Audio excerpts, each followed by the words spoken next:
At my sister's engagement party, I showed up with a thoughtful gift and a smile. Her fiancé barely glanced at it before declaring, "Oh, we were hoping for something useful." 1 week later, they showed up to tour their dream venue. Their names weren't on the guest list. I, 32M, never expected my sister's engagement party to become the catalyst for the most satisfying revenge I've ever executed. But sometimes life hands you the perfect setup, and you'd be a fool not to take the shot. The engagement party was held at Mom and Dad's house, complete with string lights in the backyard and that fake enthusiasm that comes with family gatherings. I'd spent weeks crafting the perfect gift, a custom photo album filled with pictures of my sister from childhood to now, each page carefully designed with little notes about shared memories. It took me 3 evenings to put together, but I thought she'd love it. Her fiancé answered the door when I arrived, his designer shirt screaming money and his smile screaming fake. I handed over the wrapped gift with genuine excitement, watching as my sister tore through the paper. Her face lit up when she saw what it was, flipping through the first few pages with that soft smile she used to have as a kid. Then her fiancé leaned over her shoulder, barely glancing at the pages before letting out this dismissive laugh. He told her they were hoping for something more practical, something they could actually use. His tone made it clear that my thoughtful gesture was nothing more than sentimental garbage to him. My sister's smile faded instantly. She mumbled something about it being sweet, but agreed that they really needed household items right now. The photo album got set aside on a table with other gifts, forgotten within minutes.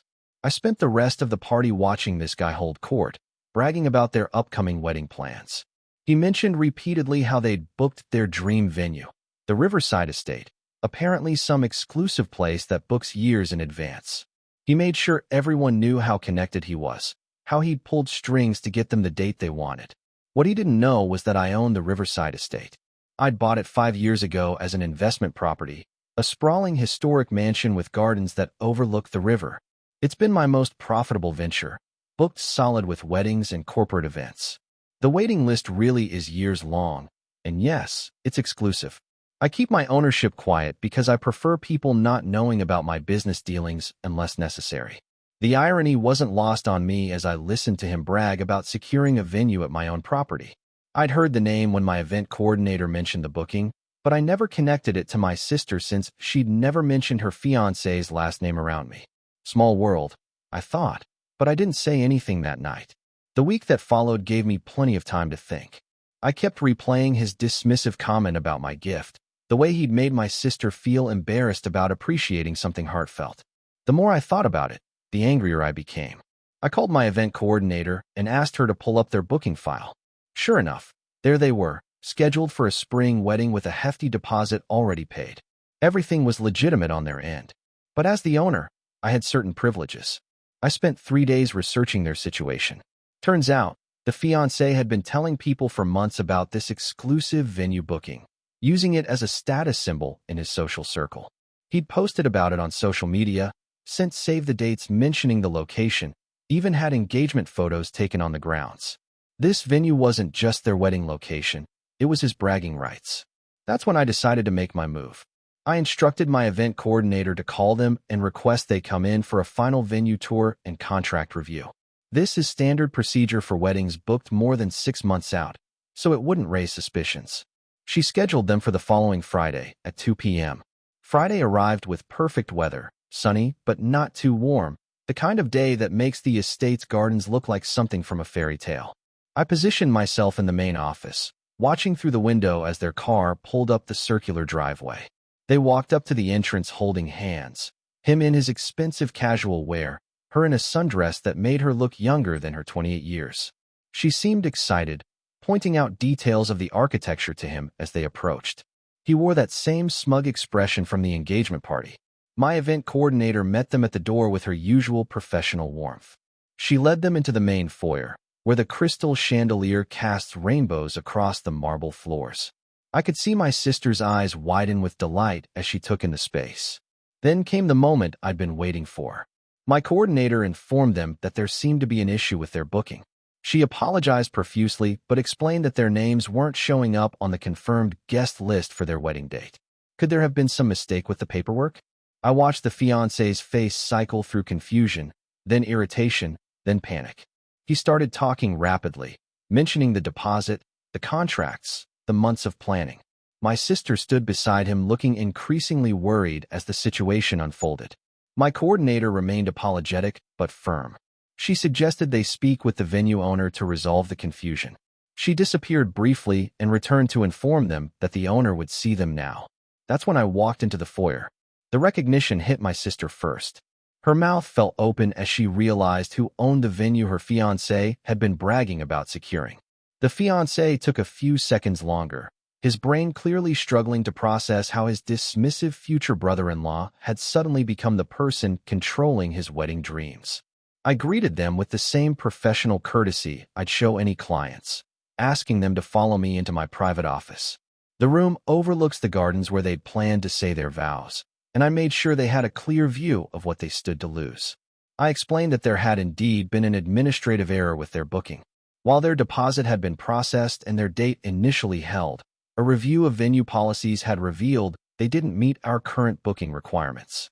These requirements, I mentioned, had recently been updated to ensure all clients shared our venue's values of respect and appreciation for thoughtful gestures. My sister caught on quickly. She understood exactly what this was about, and I could see the realization dawning in her eyes. Her fiancé, however, remained clueless, demanding to know what values had to do with wedding bookings. I took my time explaining that the Riverside estate prided itself on hosting celebrations for couples who valued family, thoughtfulness, and gratitude. We'd found that clients who demonstrated these qualities created the most memorable and harmonious events. Unfortunately, based on recent interactions, I couldn't be confident their event would align with our standards. The fiancé's face turned red as he started arguing about contracts and legal obligations. I calmly explained that all bookings were subject to venue approval and that our standard agreement included clauses allowing for cancellation based on conduct incompatible with venue values. Their deposit would be fully refunded within 30 business days. My sister remained quiet through most of this exchange, but I could see her mind working. She wasn't stupid. She knew this was about the engagement party, about his dismissive attitude toward my gift, about the way he'd embarrassed her in front of our family. As they prepared to leave, the fiancé made one last desperate attempt to salvage the situation. He asked what it would take to reinstate their booking, whether there was some way to resolve this misunderstanding. I told him that sometimes actions have consequences that can't be undone with words. Some bridges, once burned, can't be rebuilt. The Riverside estate would not be hosting their wedding. They left in tense silence, him storming ahead while she lingered for a moment at the door.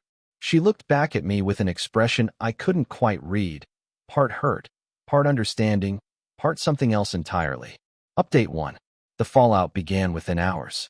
My sister called that evening, asking if we could talk privately. She came over to my apartment, and for the first time in months, we had a real conversation. She told me she'd been having doubts about the engagement for weeks.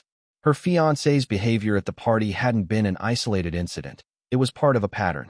He regularly dismissed things that mattered to her, especially anything involving family or sentimental value. He'd made similar comments about gifts from our parents, about family traditions, about the importance she placed on maintaining relationships. She admitted that watching him brag about the venue while simultaneously putting down my thoughtful gift had made her see him clearly for the first time. But she'd felt trapped by the momentum of wedding planning, by the expectations of everyone around them, by the deposits already paid and invitations already ordered. My actions at the venue had forced a conversation they'd been avoiding. During the drive home, he'd blamed her for having a vindictive family, saying he'd always known I was jealous of their success. He'd shown no understanding of why his behavior at the engagement party had been hurtful, no recognition that his attitude toward my gift had been unnecessarily cruel. The venue cancellation had been the catalyst, but the real issue was deeper. She'd realized she couldn't marry someone who fundamentally didn't understand or respect the things that mattered to her. 3 days later, she called off the engagement. Update 2. The family drama that followed was exactly what you'd expect. Her ex-fiancé tried to rally support by painting me as the villain, claiming I'd used my business to sabotage their relationship out of petty revenge. Some family members initially took his side, arguing that I'd gone too far over a thoughtless comment. But my sister stood firm. She explained to anyone who would listen that the venue incident had simply revealed fundamental incompatibilities that were already there. She'd been ignoring red flags because she was caught up in the idea of the wedding rather than the reality of the marriage. Her ex-fiancé's reaction to the broken engagement proved her point. Instead of trying to understand her concerns or work on their relationship, he focused entirely on the embarrassment of having to explain to his friends why the exclusive venue booking had fallen through. He was more upset about losing his bragging rights than losing his fiancée. The story spread through his social circle exactly as I'd expected. Everyone who'd heard him boast about securing the impossible booking now knew it had been revoked. His carefully constructed image of being well-connected and influential took a significant hit. Several mutual acquaintances reached out to share that he'd been struggling to explain the situation without admitting the real reason. Meanwhile, my relationship with my sister grew stronger than it had been in years. She thanked me for helping her see clearly, even if my methods had been dramatic. She'd been so focused on wedding planning that she'd lost sight of whether she actually wanted to marry this person. Update 3. 6 months later, my sister started dating someone new, a guy who teaches high school history and builds furniture as a hobby. When she brought him to family dinner for the first time, he spent 20 minutes looking through that photo album I'd made, asking questions about the stories behind each picture. He seemed genuinely interested in understanding her history, her family, the experiences that had shaped her. The contrast was striking. As for her ex-fiancé, I heard through mutual connections that he'd struggled to book another venue of similar caliber on short notice. He eventually had to settle for a much less prestigious location when he proposed to his rebound relationship 8 months later. The irony wasn't lost on me that his new fiancé's family ended up paying for most of that wedding because his reputation in the event planning community had been quietly damaged. I never felt guilty about what I'd done. Some people would call it petty revenge, but I prefer to think of it as natural consequences. He'd shown disrespect for something meaningful, dismissed the thought and effort behind a personal gift, and embarrassed my sister in the process. When the opportunity arose to show him that actions have ramifications, I took it. The Riverside Estate continues to host beautiful weddings for couples who understand the value of love, respect, and gratitude. We've never had a cancellation quite like that one since, but then again, most of our clients understand basic courtesy. Looking back, that photo album ended up serving its purpose after all. It helped my sister remember who she really was and what she actually valued in relationships. Sometimes the most thoughtful gifts teach lessons you never expected them to teach. And sometimes, the most satisfying revenge is simply letting someone face the consequences of their own character. Final update. A year later, my sister got engaged again, to the history teacher. This time, when they announced their engagement, he specifically mentioned how much he'd learned about her from that photo album, how those family stories had helped him understand what mattered most to her. They booked their wedding at the Riverside Estate, naturally. But this time, there were no issues with the guest list. When I handed them the venue contract, he thanked me not just for the beautiful location, but for the role I'd played in helping my sister find clarity about what she really wanted in a partner. He'd heard the whole story by then and understood that sometimes protection looks like revenge. Their wedding was everything the first one wasn't going to be: genuine, joyful, and filled with people who actually cared about their happiness rather than social media bragging rights. During his toast, the groom mentioned how grateful he was for family members who care enough to stand up for what's right, even when it's uncomfortable.